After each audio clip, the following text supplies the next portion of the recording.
تخيل عزيزي المشاهد انك راح تشوف في هذا الفيديو اشياء غريبة كحيوانات كاشخاص رجعوا مربين شخصية بشر. لا، حجارة. فعل اشتراك ولايك ونقول بسم الله ونبدأ الفيديو.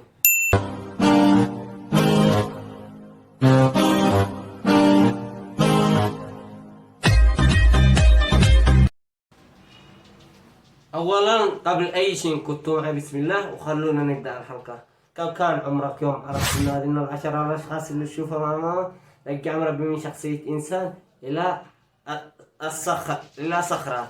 الان اللي تشوفها امامك ورجع مربي الى صخرات او حجر رجع مربي. وهذه من الاشخاص هذه قصة وقعلهم حكيت اياها وموجودين فيها. اي واحد يشتي يتصور معاهم يروح لاعب يتصور معاهم. هذه وقعلهم القصة حقيقية والله.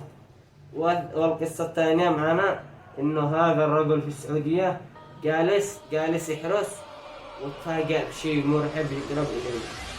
الآن هم شوف اللي تشوفه امامك هذا هم يحاولوا انهم يقتربوا عليه يفقوا. الله يستر على احنا من الجن من الاشياء هذه المخوفة.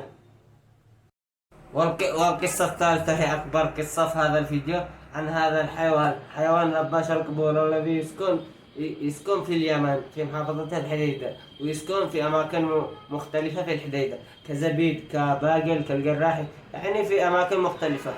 هذا الحيوان هو مش حيوان طبعا، هو جني بشخصية حيوان.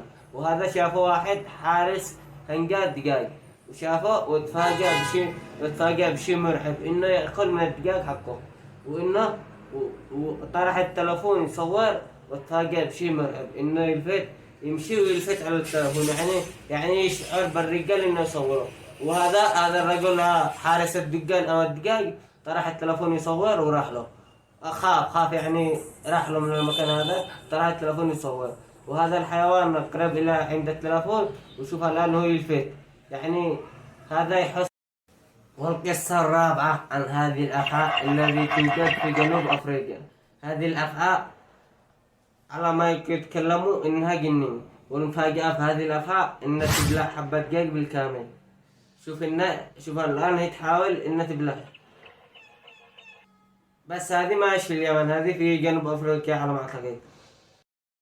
وتخيل معي يا عزيزي المشاهد انه برضه هذه من العشرة اشخاص يقالون قصة مرعبة جدا في عام 1992 في ميناء الحديدة. قاعدين على ميناء الحديدة وخرج هذا الكائن الغريب واستولى على البعض منه.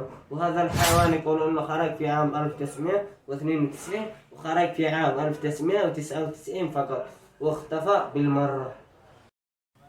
ويش قصة القطة السوداء؟ القطة السوداء هي من أخبث القطط اللي على الأرض. أهلنا كانوا يحذرونا وإحنا أطفال يحذرونا في هذا السن عن القطة السوداء. يقول لك في زمن من الأزمان في عام 2004 كان هذا الطفل كل يوم الصباح يخرج يترجم هذه القطة السوداء مدة 30 يوم، وبعد 30 يوم هذه القطة زعلت. بعد 30 يوم يعني في كل يوم يدعم منه الدعم، وبعد 30 يوم خطفت هذا الطفل العشر سنوات ودخلنه في عالم الجن. وطلعوا أهله قالوا اختفى تقريبا 10 سنوات. وبعد ما خرج من عالم الجن خرج مجنون. ويقول لك إذا دخلت في عالم الجن تخرج يا مجنون يا ساحر يا مشلول عقليا. وإذا عجبك الفيديو حاول أن تكبس على زر اللايك، لأنه لو كبست على زر اللايك يتحول لألوان. جربها واكتب لي في التعليقات، واشترك لأن هذا القناة مخصصة للأشياء الغريبة. وإذا أنت أول مرة تشوف الشخص اللي أمامك هذا يقدم قصص وأشياء غامضة. وشكرا لأي واحد فعل لايك أو اشترك، وتحياتي ولبق